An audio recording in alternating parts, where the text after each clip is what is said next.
بسم اللہ الرحمن الرحیم نحمدہ ونصلی علی رسولہ الکریم اما بعد۔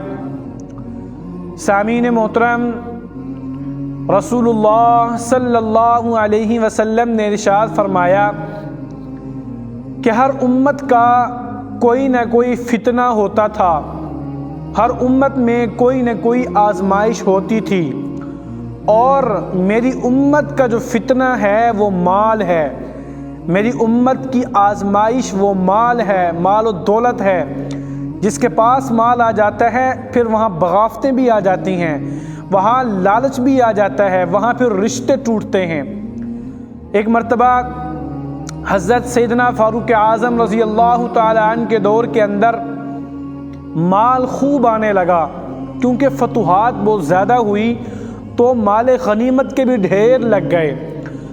حضرت عبد الرحمن بن عوف رضی اللہ تعالیٰ عنہ فرماتے ہیں کہ ایک مرتبہ سیدنا فاروق اعظم رضی اللہ تعالیٰ عنہ اور کچھ صحابہ کرام مسجد نبوی میں بیٹھے تھے اور مال غنیمت آنا شروع ہوا۔ اتنا مال آیا کہ مال کے ڈھیر لگ گئے، اور اتنے بڑے ڈھیر لگ گئے کہ بڑے یعنی کہ اونچے قد کے صحابی بھی اس ڈھیر کے پیچھے چھپ جایا کرتے تھے۔ اتنا یعنی کہ مال اکٹھا ہونے لگا۔ جب اتنا مال اکٹھا ہونے لگا تو رات کا وقت تھا، صحابہ کرام رضوان اللہ تعالی عنہم اجمعین اپنے اپنے گھر چلے گئے۔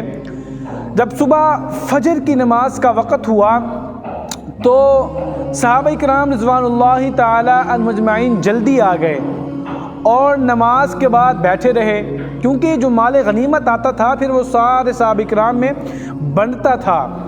تو بیٹھے ہیں تو فاروق اعظم رضی اللہ تعالی عنہ نے پوچھا، اور بلکہ ایسے بیٹھے اور رونے لگ گئے۔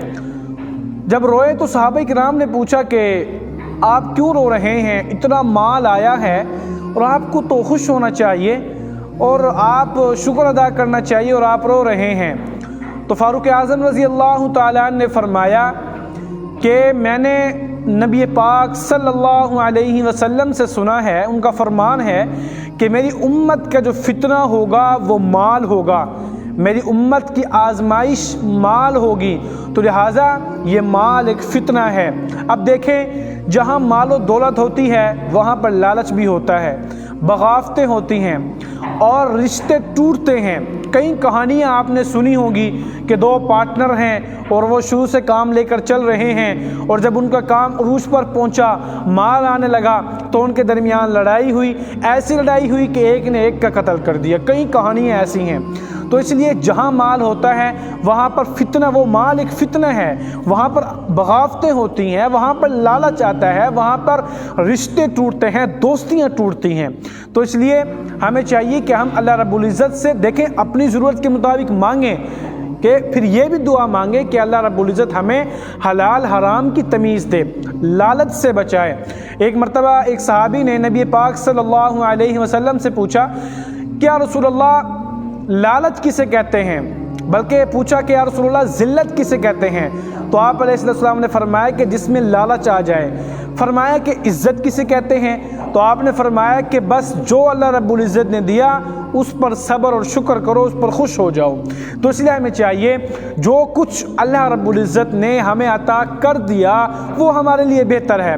دیکھیں، انسان بڑے منصوبے بناتا ہے، بڑے اس کے منصوبے ہوتے ہیں کہ میرے پاس اس طرح مال آ جائے، میرے پاس اس طرح مال آ جائے، میں یوں بنا لوں اور میں وہ بنا لوں۔ حالانکہ اللہ رب العزت کو معلوم ہوتا ہے کہ کس کے لیے کیا بہتر ہے، اور اللہ پاک پھر اسی کو وہی عطا فرماتے ہیں۔ یہ تو انسان کی سوچ ہے نا کہ اس کے پاس مال آ گیا، میرے پاس مال نہیں، وہ اتنا امیر، میں اتنا غریب، میرے رشتہ داروں کے پاس مال ہے، میرے پاس کچھ بھی نہیں ہے۔ یہ تو انسان کی سوچ ہے، لیکن اللہ رب العزت کو معلوم ہے اور بہتر معلوم ہے کہ کس کے لیے کیا بہتر ہے، اور پھر اللہ رب العزت اسی کو عطا فرماتے ہیں۔ تو اس لیے ہمیں چاہیے کہ ہم جتنا کچھ اللہ رب العزت نے ہمیں دے دیا ہمارے لیے وہی بہتر ہے۔ پھر ہمیں چاہیے کہ ہم اس پر صبر و شکر کریں اور حلال حرام کی تمیز کریں۔ ہم مال کی حرص میں یہ بھول جاتے ہیں کہ کیا حلال ہے کیا حرام ہے، بلکہ یہ نہیں کرنا چاہیے. ہم اللہ رب العزت کا شکر ادا کریں, جو کچھ عطا ہو گیا اس پر خوش رہیں. اللہ پاک ہم سب کو عمل کی توفیق عطا فرمائے.